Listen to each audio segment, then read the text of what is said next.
What you're watching now is the dash cam video that has went viral concerning Officer Yanez from the Minnesota Police Department and Philando Castillo, who was killed, and the rest was recorded on Facebook Live.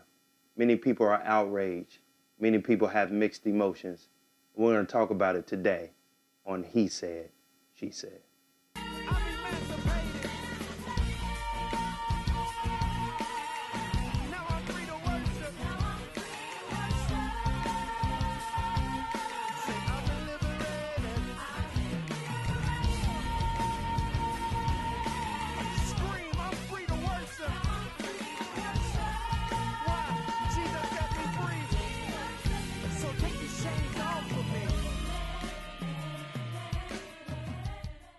Welcome to He Said, She Said, the home edition. I'm Lady Nakia alongside with my husband, Pastor Eli. And after watching that video, man, I don't understand how anyone cannot be outraged by the scene that had went forth and the gruesome things that was shown during that video. Also, with the child in the back seat. And so I'm not sure how this officer was easily able to get off and acquitted on all charges, but I think that something else needs to be done about that because I don't think that that justice system was fair at all. Babe, what do you think? I'm left speechless, honestly. Uh, I have mixed emotions.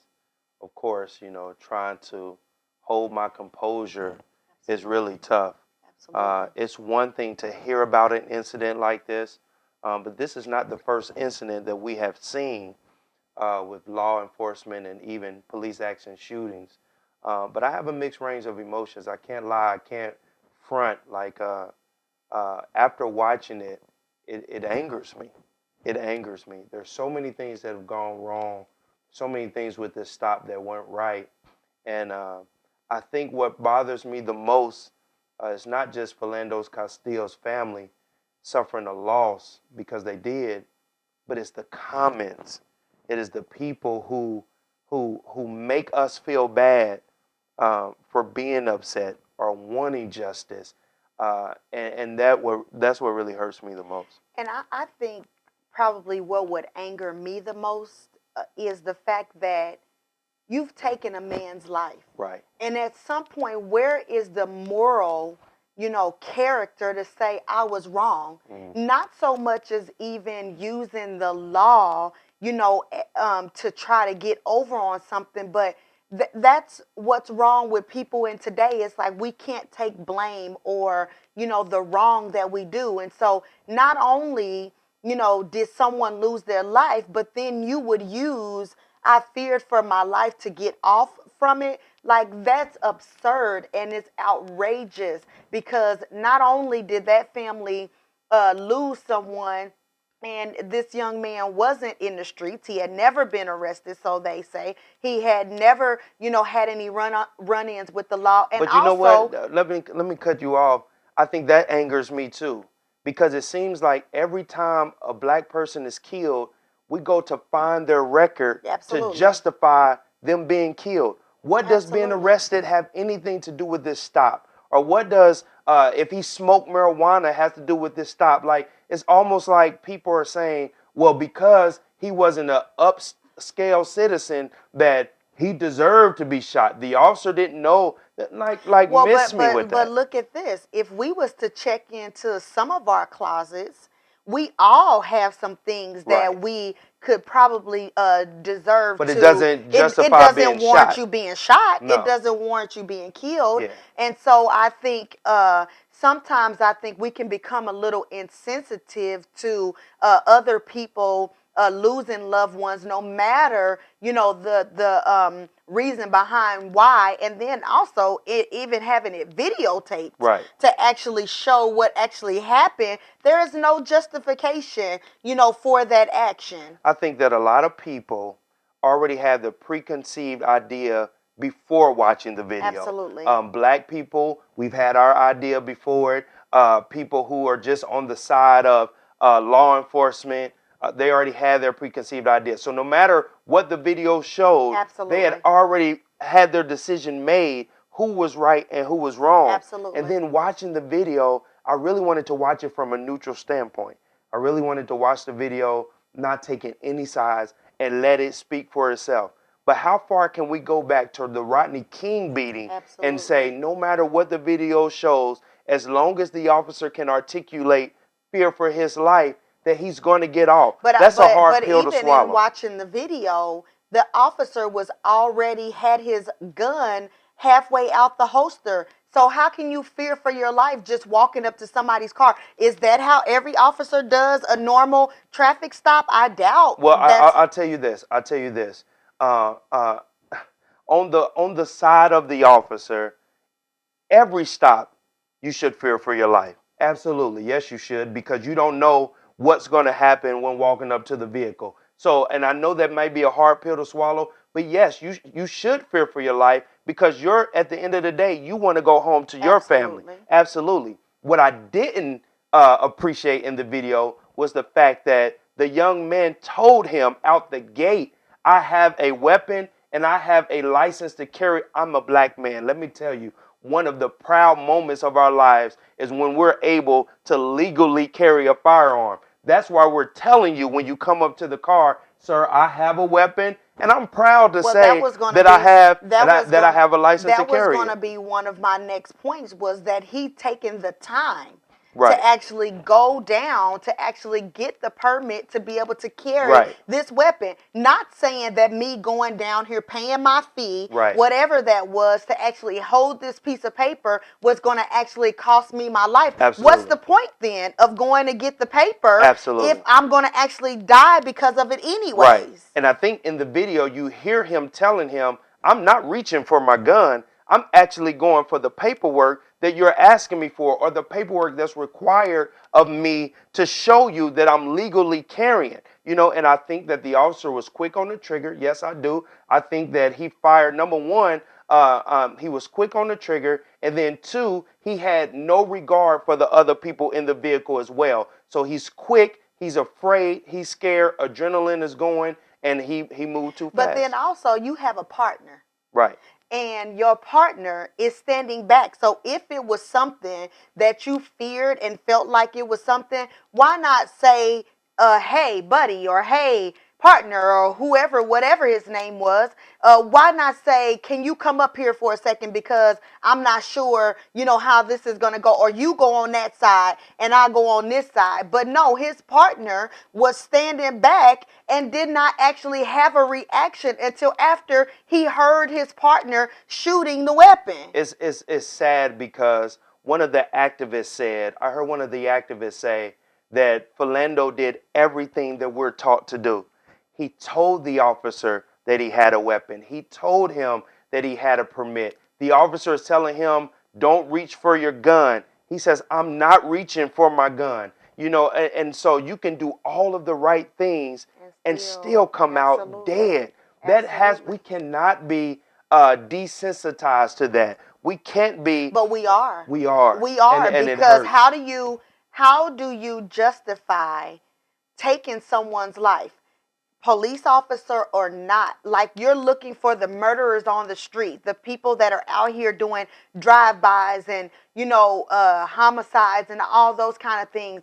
You're looking for those people, and you don't even have the documentation that you are trying to put these people away for. But you have right in front of you a video that is showing you somebody that has plain out done something that was unlawful. No matter whether he had the badge or not, it was still unlawful to take that man's life when he's responding Right. to your request. Right. And he's also talking to you, talking through it with you. So how do you take someone's life that is doing what you're asking them to do and not have any regard for it? How do you sleep at night? Yeah. Yeah. And do I that? don't know. I don't know. But I will say that it hurts because we have a teenage son. Absolutely. It hurts because when I was pulled over, now think about that. When I was pulled over, I was nervous because I didn't know what type of officer was going to come to the car. Absolutely. And you teach your son to say yes, sir, and yes, ma'am, and not move before you're told to move. and you still have that fear of that officer may be afraid and it may cost me my life. Absolutely. Just for being black. It may cost me my life, or you may treat me differently because I'm from the neighborhood, or I don't know how to articulate my words, and you may prejudge me. And that's a scary situation. Well, how about when our son came home and said that he was driving home from the gas station, Right. He has a and broken tail he light. had a broken He had tail a light, broken tail light. and How he about that? basically said that he came in the house and had tears in his eyes, Right. and was basically like, I just got pulled over. It hurts. And he was like, Doc, I can't lie, I was afraid for my life, because in this day and age, no matter, he's very articulate, Right.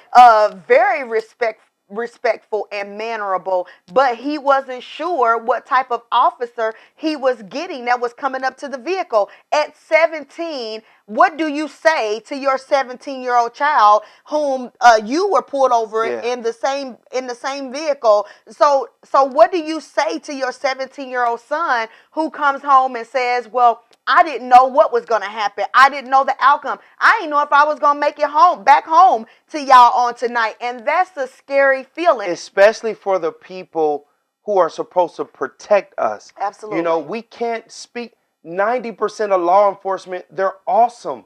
They're amazing. They are protecting. They're putting their life on the line for those that may not know their name. We're not talking about them. We're talking about the rogue ones. We're talking about the ones who wish that they had gone to the military. Absolutely. We're talking about the ones who treat the neighborhoods like a war zone. Absolutely. Those are the ones that we're talking about, who don't use the proper training of de-escalation, who are not trained in verbal judo, who don't understand our culture, who don't understand that we have a chip on our shoulder, but it's a chip that the law enforcement gave us. Those are the ones that we're talking about. So when we say Black Lives Matter, and I'm not the head of that, I don't even think that I'm the best at it. But when we say that Black Lives Matter, we're not saying that other lives don't matter. We're saying, no, stop treating us as if ours don't and others do. Because all lives do matter, so treat Black lives like they matter. And that is what angers me, and that is why I'm so passionate about it.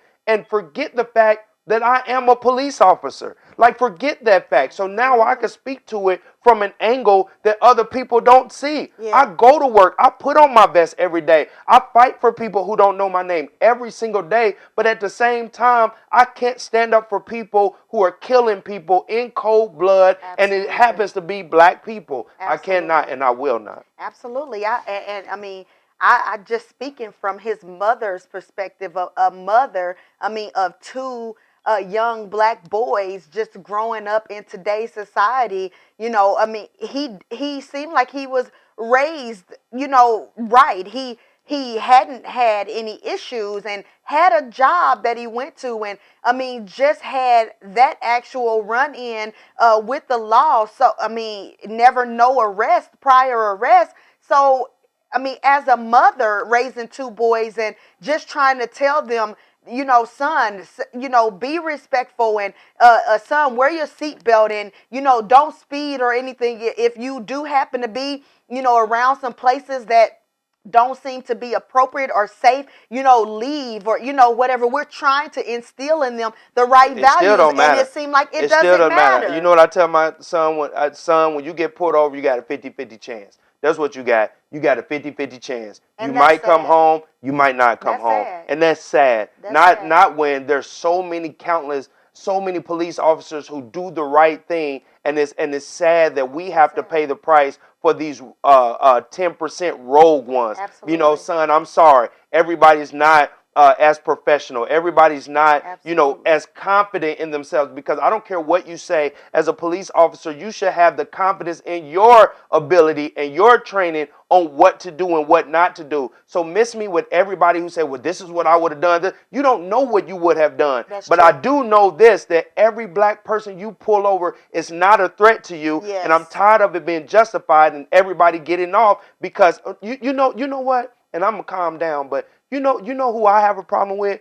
Dr. King says those who remain silent. Where's the NRA? Yeah. Where is the NRA who would say, we fight for people to carry their weapon, the right Yes, to the bear right arms, way. the right to The bear right way. arms, you have a permit. They Yes. would have been outraged if this was Yes. a white person. Yes. They would have been outraged if this was somebody from Noblesville You're or right. somebody from Carmel You're right. or a young white person in Minnesota. Like But they would have been, but that's they're not why I saying love nothing. that's why I Shame on love you. Shame on you. that's why I love Shots Fired. Right. Because they are addressing the issues in a role reversal way. Right. And I love the fact that they're addressing that because it shows that what if it was somebody from your culture? Right. What if it was your son or your child, that this happened to that was of a different color? What if it was? What would your reaction be? What if it was your neighbor's child? Right. What if it was, your niece or your nephew that this happened to? What would your reaction be? But because it's not affecting your home or it's not affecting your family, then your reaction is the negative comments or it doesn't matter. But wait until it hits your doorstep. Right. And so what they do is they paint a picture like his mom is angry. She's the angry black woman. How absurd. She lost her son. She lost her son who did nothing wrong. So now they're going in on her as if she's wrong. Or every black person who's passionate about this, we're just angry. But she said my son loved this city. He loved the city. My son had a tattoo of the Twin City. Of the city. Sure enough. So you mean to tell me that somebody who's never been in trouble, failed, who had a job that was a failed. working man, and that had tattoos of the city that he loved on him, the officer could not effectively communicate with him, and he took his life? That's bull. You know what I don't like? I don't like the very fact that I'm a person. I'm not perfect, man, but I'm a person who I've put my life on the line for this country. I've served in Iraq, been a police officer almost 10 years. Absolutely. Like if there's anybody who can speak on it, I should have that right. Absolutely. I went to war for this country.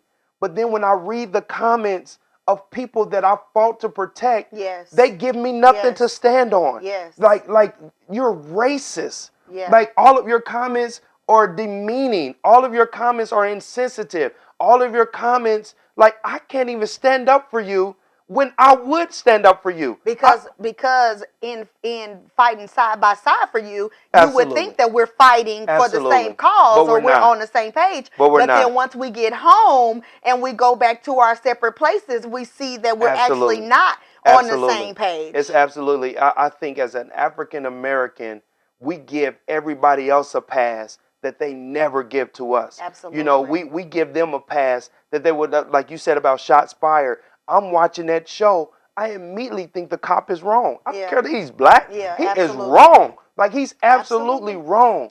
But they don't do that for us. But that show, before this even happened, or was it? I don't even know if that part was taped after Philandro Castile or not. But it shows almost the exact same thing. It does. So how is it that we're saying that he's guilty? Right. But then yet and still he gets acquitted on all charges. All charges. But then how do you find him guilty of manslaughter at first? No. And then there's an indictment, and a lot of people fight for indictments, and that's just charges brought up against the officer. Right. As an indictment. Okay, he's indicted, but it's almost a script now to us that we've seen so many times that the officer gets indicted, but he's going to get off. Right, Let me tell you, the law is on the side of the officer. The law says if you're in fear for your life, long as you can articulate that, then you're going to get off. No, we need to get the laws changed. We need to be petitioning the people who come up with the laws, or petitioning the people who are running for office as a community. Yeah, but how do you do that when all of the things that are happening makes us feel like our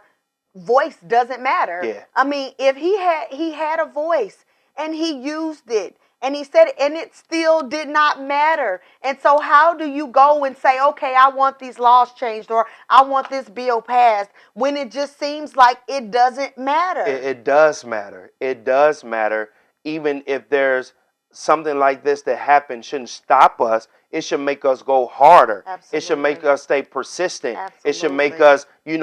us, stand flat-footed and say, we voted for you. Now change the law. We can't forget and get wrapped up in what's going on in the White House and forget about what's going on in our city at the Well, State House. that's all that everything is. It's all like a disguise. Like It's a it's distraction. basically a distraction. It's taking our eyes off of the main focus. Meanwhile, more people are being killed and Absolutely. more things are going on. When you Absolutely. got little kids, the little young man in Cleveland that Right. was shot by the Tamir Rice. police officer. I mean, when you got all of these things that are happening, now you tell me about this 12-year-old boy. You tell me why this officer isn't guilty of killing Tamir Rice, who is 12, or how, and yet and still you got a 32-year-old man that was killed telling you that he had that he had a weapon and a permit to carry, but yet and still you got a young boy that is playing and With an a toy officer gun. with a toy gun and an officer kills him, but both of them still got off like it didn't matter. Let me play devil's advocate for a second. Let me play devil's advocate because I work in this profession and now it seems like people think that they're entitled to resist law enforcement or they're entitled to actively go against police officers. Let me tell you something. That is a dangerous position to take. Absolutely. That is a dangerous position to take where you're not going to come out victorious.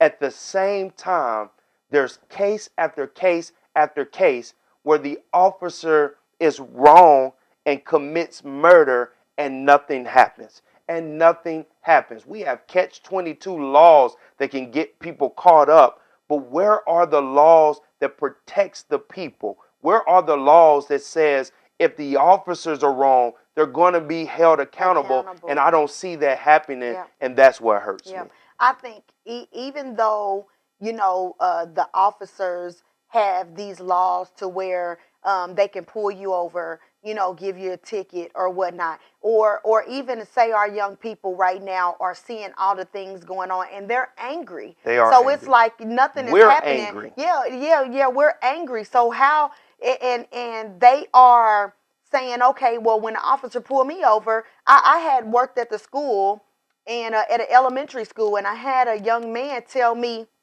that he was like, he F the police, he didn't care about the police and all these kind of things. And I was like, well, why would you say that? Well, his parents or something had run-ins with the police, and I guess maybe he was around or maybe hearing the comments that his parents was saying, and so it gave him a negative connotation of officers. But then also to see stuff like this going on, I have a 10-year-old son who was talking to me about, the stuff, the election and all the things that was going on. What do you think these elementary kids feel or think when they see their parents going through things or they hear their parents going through things and then seeing the things on TV and wondering, am I safe? Or, good, we talking about good cop, bad cop. Well, all they're seeing or hearing is about bad cop. They're Right. not really seeing any good cops. What happened to the PAL Club? And Right. what happened to those things Right. that they were in the neighborhoods and they would come stop by your house, say, I seen your son or I'm sending him home or, whatever, and they cared. And that's another problem. We don't have community anymore where the officers, when they would come around your neighborhood and patrol, it was like they knew your family. They knew you. They knew the people in the community. But now we don't know who these people are. So of course you're gonna be scared of us. So of course you're gonna feel like we're threatening you, so to speak. I It's think because you don't know us. I think there are officers that do that, and I think even in our city we have officers that do that. It's just sad that it's overshadowed by the negative stuff. We Absolutely. do have. I mean, we have some great officers in our city. We have some great officers that do community, a lot of community, but it's overshadowed by that 1% Yeah. that does the things that are getting us killed. Yeah. So we don't have time to talk about officer friendly. We're Yeah. talking about officer kill me. Like, we're not talking about the officers that are out here doing the right thing every single day. It's Yeah. almost a thankless job. Yeah. We're talking about the ones being held accountable who are killing us. We're not talking about battery. We're not talking about unlawful conduct. We're not talking about an unlawful arrest. We're talking about death. We're talking about being dead, at the hands of the people who are supposed to protect us. So we don't have time to talk about those who are doing the right thing, because there's time after time after time before we can look left. We're looking right into another incident where another black person is killed by the hand of a law enforcement officer that gets indicted, or there's no indictment, and then they get off. And this, what do we do? What do we do? What do we say? Maybe we need to get some commanders on the show. Maybe we need to get some lawyers on the show. Maybe we need to get some people who are making legislation toward what we want to see happen. Absolutely. Because rioting ain't working. No. But Dr. King said it's the voice of the unheard. It's not working. It's just we're angry and frustrated, so we don't know what else to do. Marching in and of itself, it's not working. So what do we? I don't have all the answers, man, but we got to do something. We got to be able to hit them in the pocket. We need to be able to withhold our money in some places and say, you know what? As a community, we're not supporting this. That's why I get so much shout out to the LGBTQ community. And some people were hating on me when I said that before, and I don't care. But you know what they do? They stick together and they hold their money. They say, you know what? Okay, y'all want to treat us bad? Y'all want to discriminate against us? We're not bringing any funds to the city. Remember when they held their money back? They said, we're not bringing no. They recanted. What did they do? What did they do? They changed Absolutely, everything. They said, sure okay, then we're going to take away Angie's list. We're going to take away this, because they got people in high places. They said, we're going to hold our money back. Y'all not going to get our money. And what they do? I'm telling you, that's what changed in everything. It wasn't the boycott in and of itself. Rosa Parks getting off the bus. I appreciate that, but that's not what it was. It was them saying, you know what? Y'all not going to get our money. I know a lot of our money is going to this, is going to us riding a public bus or public transportation. So we're going to hold our money. Absolutely. And you know what they said? They said, no, we can't do that. Yep. We got to change something. Yep. But what do we do? What if every black person said, you know what? We're not shopping anymore at so-and-so. We're not giving our money anymore to so-and-so. Man, this is what we're going to do. I know it's a heated discussion, baby, but we got to stop. Absolutely. I know it's a passionate discussion, but we got to stop. We could just keep going on and on and on about this topic. Why? Because we have young men at home that we actually care about and want to be able to see grow up. And it's a sad day that we are nervous about whether or not we can send our children outside and let them go and be a part of activities, or, just even to go to a friend's house. I tell you what, we can go forever, man, but we're going to talk some more again. Thank you for joining us, man, on He Said, She Said. She Said.